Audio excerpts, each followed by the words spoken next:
جی بالکل، اور راؤنڈ 2 اسی لیے ہو رہا ہے کیونکہ کچھ ایشوز سے جو ریزالو نہیں ہو سکے، جس میں اسٹریٹ آف ہرمز کی جیسا کہ آپ نے بات کی، جو کہ جنگ کے کانسیکوینسز کے طور پہ سامنے آیا تھا. That was not the main purpose and reason جس کے لیے جنگ کا سٹارٹ ہوئی تھی. یورینیم کی افزودگی، میزائل پروگرام اور نیوکلیر پاور ایران نہ بنے، یہ بہت ساری وجوہات کار فرما تھی جنگ کے سٹارٹ ہونے کی. لیکن آبنائے ہرمز جو ہے وہ جنگ کے کانسیکوینسز کے طور پہ بعد میں آیا تھا، جس کے پاسداران انقلاب نے جس کا فلی کنٹرول حاصل کر لیا تھا. اور ہم نے دیکھا کہ پہلے پاکستان اور نے جو as a mediator, as a facilitator جو کردار ادا کیا تھا، اور یہ راؤنڈ 1 کی جو کامیابی تھی، جو کہ اگر بے نتیجہ رہی تو کہیں سے بھی فیلئر نہیں تھا بلکہ بہت ہی کامیاب مذاکرات تھے. جیسے جاوید صاحب نے بھی کہا کہ 47 سال بعد 1979 کے بعد سے اگر آپ نے اتنے طویل دہائیوں پرانے دو حریفوں کو ٹیبل پہ بٹھائی، یہ بذات خود ایک بہت بڑی ڈپلومیٹک ون اور کامیاب سفارتکاری کی سب سے بڑی نشاندہی کوئی نہیں ہوگی. لیکن آپ دیکھیں کہ سیز فائر کے تنازع میں ڈی جی وینس جب جانے کے بعد انہوں نے آہستہ آہستہ بہت ہی پازیٹیو اسٹیٹمنٹس دی تھے، نہ صرف ان ٹرمز آف اپریسیشن ہماری لیڈرشپ کو اپریشیٹ کیا، بلکہ انہوں نے کہا جناب بہت قریب تھے دونوں ممالک نے ہی کہا.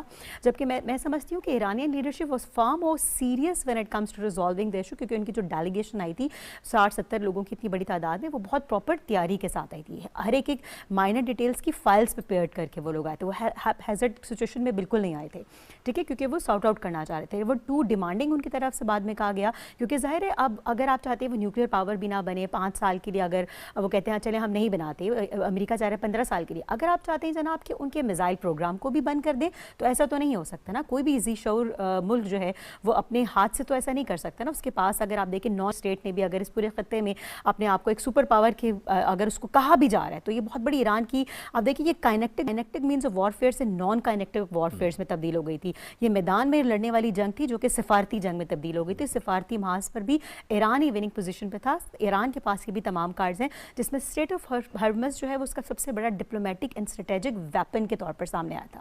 ٹھیک ہے، اگر ایران نے یوز کیا as a strategic weapon and diplomatic weapon تو اسٹریٹ آف ہرمز کو یوز کیا تھا.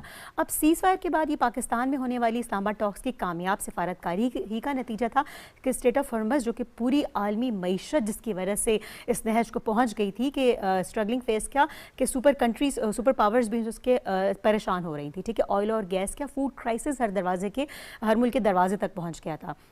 تو اس نوبت میں اسٹریٹ آف ہرمز کا کھلنا ہی پاکستان کی جانب سے کامیاب سفارتکاری کی ایک بہت بڑی وہ نشاندہی. لیکن اگر ٹرمپ صاحب یہ نہ کرتے، پہلے وہ کہہ رہے تھے جناب کہ چائنا کا بھی بہت زیادہ فائدہ ہے کھلنے میں، پھر انہوں نے کہا کہ آئل ایران سے چائنا نہیں چاہیے.